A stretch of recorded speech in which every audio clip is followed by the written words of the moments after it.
Hi అండి, అందరికీ నమస్తే. Welcome to our channel. It's me Naga. ఈ రోజు వీడియోలో సజ్జబూరలు అండి, ఎటువంటి పాకం లేకుండా చాలా సింపుల్ గా ఈజీగా పక్కా కొలతలతోటి అస్సలు వంట రాని వాళ్ళు కూడా పూరీల కంటే కూడా బాగా పొంగగలిగేటటువంటి ఈ సజ్జబూరలు ఎలా చేసుకోవాలో మధ్యలో టిప్స్ తోటి చెప్తాను, పూర్తిగా చూడండి. నాకైతే ఈ సజ్జబూరలు అంటే ప్రాణం అండి. సజ్జలు బెల్లం కాంబినేషనే సూపర్. అసలు హెల్త్ కూడా చాలా మంచిదండి. ఇందులో ఫైబర్ ఎక్కువగా ఉంటుంది.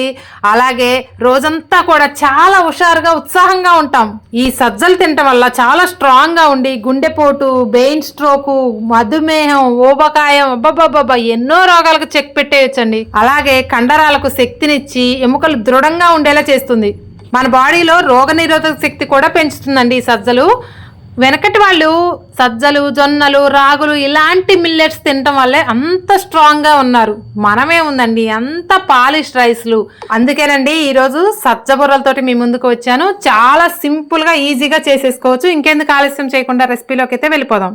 ముందుగా నేనైతే 2 కేజీలు తీసుకున్నానండి. మీరు కేజీ తీసుకున్నా కానీ దానికి కూడా కొలతలు చెప్తాను. ఇవి శుభ్రంగా నైటే చెరుక్కొని నైట్ తెల్లవార్లు కూడా నాననిచ్చి మార్నింగ్ నేను బుట్టకు పోసానండి. బుట్టకు పోసి శుభ్రంగా ఫ్యాన్ గాలి కింద క్లాత్ మీద ఆరపోసుకున్నాను. ఎండలో ఏం పోసుకోకండి. ఇదేంటంటే జస్ట్ ముద్ద అవ్వకుండా కొంచెం ఆరనిస్తే సరిపోతుంది. ఇక్కడ 2 కేజీల సజ్జకి నేను కేజీ బెల్లం తీసుకున్నానండి. ఇవి పావు కేజీ ముక్కలు అనమాట. మీరు కేజీ పోసుకుంటే అర కేజీ బెల్లం తీసుకుంటే సరిపోతుంది. అలాగే 2 కొబ్బరి చిప్పలు, అలాగే ఇలాచీ కూడా తీసుకున్నాను. బెల్లాన్ని ముందుగా ఇలా నలగొట్టుకొని ఒక చిన్న గ్లాస్ దాకా వాటర్ పోసేసుకొని పక్కన పెట్టేసుకున్నారనుకోండి. ఈ లోపు మనం మిక్సీ పట్టేసుకునే లోపు ఈ బెల్లం కొంచెం లైట్ గా కరిగిపోతుంది అనమాట. నెక్స్ట్ కొబ్బరి కూడా సన్నగా కట్ చేసుకొని మిక్సీ పట్టుకొని ఒక గిన్నెలో అయితే పోసేసుకొని రెడీగా ఉంచుకుంటున్నాను. ఇదంతా కూడా ఫాస్ట్ గా పని అవ్వటానికి ముందుగా చేసుకొని రెడీగా పెట్టుకోవాల్సింది అనమాట. నెక్స్ట్ ఈ సజ్జలు శుభ్రంగా ఆరాయి. వీటిని కొబ్బరి పట్టిన మిక్సీలోనే కొంచెంగా పోసుకుంటూ మిక్సీ పట్టేసుకోండి. మరీ ఎక్కువగా పట్టేసుకోండి, ఓవర్లోడ్ పడుతుంది. జస్ట్ కొంచెం పోసుకుంటూ మిక్సీ పట్టేసుకొని జల్లెడ పట్టేసుకుంటే సరిపోతుంది. ఇవి కొంచెం హార్డ్గా ఉంటాయి కాబట్టి పట్టడం మనకి ఇక్కడ ప్రాసెస్ మొత్తం కూడా పిండి మిక్సీ పట్టడమేనండి. చెయ్యటం ఎంతోసేపు పట్టదు. ఇవేంటంటే తడి మిల్లులో కూడా పట్టడం లేదండి, అతుక్కొని పోతుందని చెప్పేసి ఇవి మిల్లుల్లో కూడా పట్టట్లేదు. కాబట్టి ఎప్పుడు కేజీ అప్పుడు పట్టేసుకోండి. మేమేంటంటే మాది కొంచెం పెద్ద ఫ్యామిలీ కాబట్టి కేజీ సరిపోవు అని చెప్పేసి 2 కేజీలు పోసాను. ఇలా పోసుకొని కొంచెంగా మిక్సీ పట్టుకుంటూ ఇలా మెత్తగా జల్లించుకున్నారనుకోండి సరిపోతుంది. ఇలా పట్టుకున్న తర్వాత బెల్లం కరిగిపోయి ఉంటుంది. ఆల్మోస్ట్ మొత్తమేం కరగాల్సిన అవసరం లేదు, కొంచెం నాని ఉంటుంది. స్టవ్ మీద పెట్టుకొని కొంచెం హైలో పెట్టుకొని బెల్లాన్ని అలా కలుపుతూ ఉన్నారనుకోండి, బెల్లం చక్కగా కరిగి కొంచెం అలా పొంగొస్తే సరిపోతుందండి. ఎటువంటి పాకం అవసరం లేదు. మీరు సజ్జలు తీసుకోవటం వల్ల చర్మం కాంతివంతంగా అవుతుంది.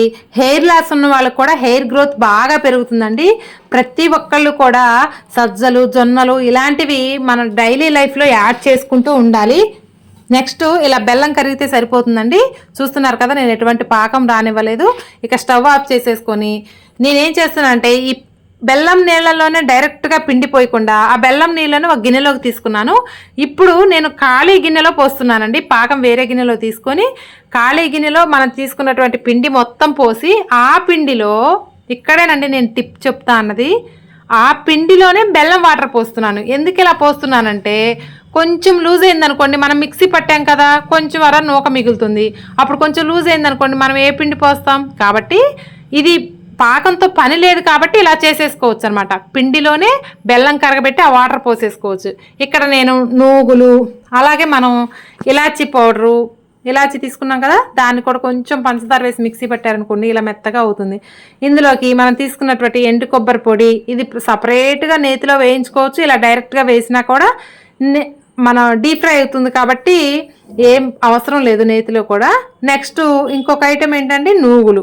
ఈ 3 కూడా వేసి చక్కగా అన్నీ కలిసేలా ఎంతైతే ఆ బెల్లం వాటర్ పడుతుందో అంత కలుపుకుంటూ పోసేసుకోండి. కొంచెం అర మిగిలిందనుకోండి పక్కన పెట్టుకోండి. నాకైతే 2 కేజీల బెల్లానికి 2 కేజీల సజ్జలకి కేజీ బెల్లం పోసాను కదా, కొంచెం అర వాటర్ పోసా కాబట్టి ఒక గిద్దెడు దాకా మిగిలిందండి.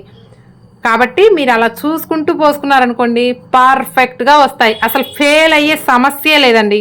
ఇలా చక్కగా మనకి చేతికి అంటుకోకుండా వస్తే చాలండి. మీరు మరీ హార్డ్గా కలుపుకోకండి, ఎందుకంటే మనం లాస్ట్ దాకా అప్పలు చేసేదాకా కూడా పిండి డ్రై అవ్వకుండా కొంచెం స్టిక్కీగా ఉంటే సరిపోతుంది. చూసారు కదా, ఎంత సాఫ్ట్గా ఉందోనండి. ఇదైతే చలిమిడి కన్నా కూడా అమృతం అలా ఉంటుందండి. నాకు భలే ఇష్టం అండి. నేను చేసుకుంటూనే సగం పిండి అయితే తినేస్తాను, అంత బాగా ఉంటుంది. నెక్స్ట్ ఈలోపు స్టవ్ మీద ఆయిల్ పెట్టేసుకోండి. పిండి కలిపేసుకునేటప్పుడే ఈ స్టవ్ హీట్ అయిన తర్వాత నెమ్మదిగా ఒక్కొక్కటిగా వేసేసుకోండి. చాలా అంటే చాలా బాగా పొంగుతాయి. ఇందులో మీకు అస్సలు డౌటే అవసరం లేదు.